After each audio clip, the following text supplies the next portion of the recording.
Hey everybody, it's Genoa with the Crafty Mess, and I'm here with another YouTube video. And today I'm going to be trying out the Dollar Tree pegboard system. I've been seeing it pop up in a lot of the craft groups, and I've been checking my Dollar Trees in my city religiously, and what do you know, today I just happened by and they finally got it in my local Dollar Tree. So I picked up a few. I don't really know everything that's in the lineup because my Dollar Tree is kind of small and they're usually the last to hop on the trends with crafts and stuff. So I've seen on other videos and craft groups that they have the square boards that are like the size of 2 of these, but these were the only options they had at my local store. So I picked up 4 of the rectangular pegboard. I picked up 4 packages of the adhesive rinks. And then I got this little shelf and some different sized hooks. This little cup. And then these rings here. Okay, so I'm going to open up the packages and get everything out of the packages so that I can begin using them. But there are a couple other items that I had on hand already in the craft room that I'm also going to be using. I'm going to be using this cork. This wasn't from Dollar Tree, but you can pick up the adhesive backed cork from Dollar Tree. I think I got this from Hobby Lobby. And then I also have this dry erase sheets that can be cut to size.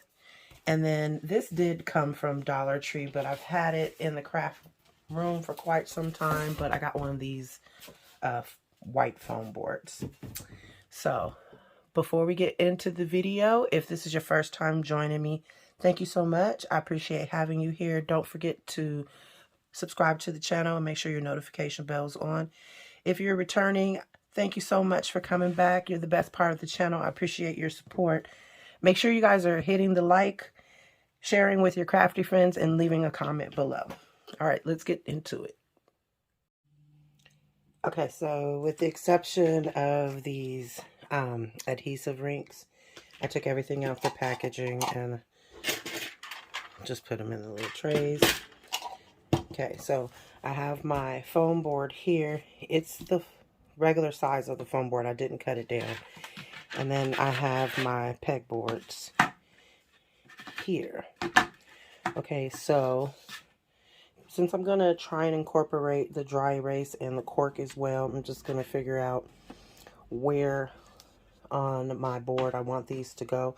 I'm going to have it go the long way, but I just have it this way on my table. So I'm thinking possibly doing something where I put one of these in each corner, and then I don't know, we'll figure it out. Or I could possibly do it just along the bottom here.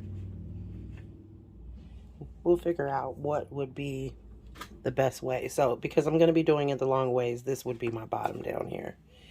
And then sorry for the shadow, but 4 of them can fit easily along the bottom, and then I could put a cork at the top and some dry erase in the middle or what have you. But I think that this is the way that I'm going to do it. Okay, I'm going to have them going along the bottom, and then I'm going to put my cork and my dry erase up towards the top. So let's get those open and measured. Okay, so I cut the cork to where it would be about half down the middle of the board. There's a little bit of overhang, but that's okay. And because this isn't the adhesive back cork, I'm just going to wipe the dust off a little bit. And I'm going to use this double-sided Elizabeth Craft Design tape to stick it down. So what I'm going to do is just go ahead and put a couple strips of this craft tape to cover this side of the board. Okay, so now I'm just going to take the backing off of this and then stick my cork down. Okay, so I have that adhered down, and there's quite a bit of overhang, but I'm going to wait until I'm done and then flip it over and just cut the excess off. So now what I need to do is to cut a piece down to size to cover this with the dry erase. Okay, so it may be hard to see, but I have the contact paper on there with the dry erase. I'm just taking one of these Dollar Tree squeegees and trying to get any bubbles that I see under the contact paper so that it's completely smoothed down. And then I'm not going to worry about this. Since this has a sticky on the other side, I'm just going to wrap it around the back of the foam board.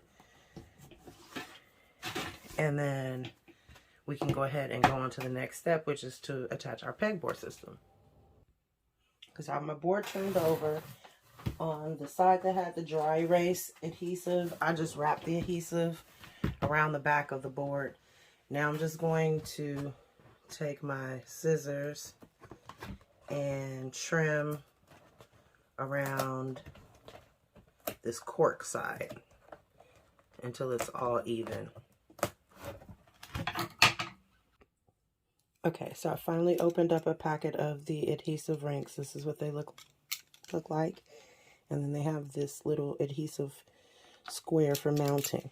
So we're going to turn this over.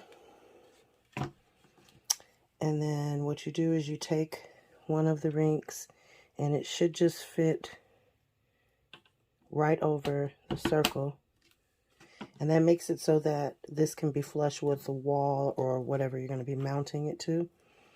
I'm going to take the other one. Okay.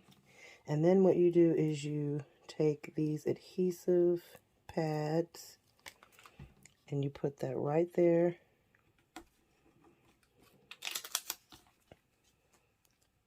Onto the mounting little square thing.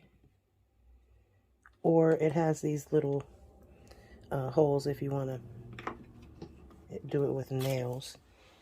Okay, and then what you're going to do is you're going to remove the backing.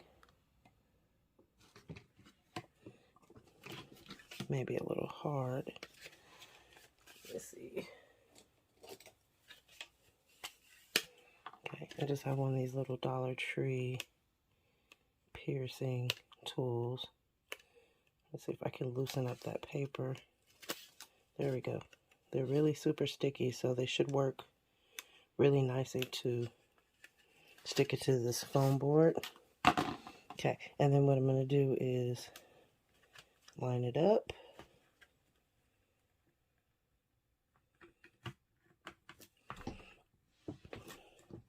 And then I'm just going to press down.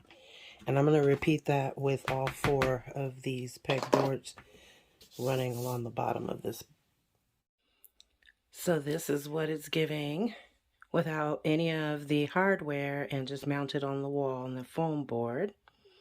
So far so good. Now let's get some of these shelves up and see what happens.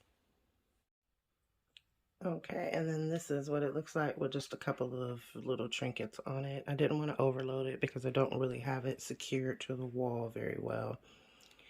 But I am excited to play around with it and see what else I could figure out. If you enjoyed this little short tutorial, then please go ahead and make sure you're hitting the like, leave a comment below, subscribe to the channel if you haven't done so already, and make sure your notification bell is on. This is Genoa with the Crafty Mess. Thank you for joining me. Until next time, bye.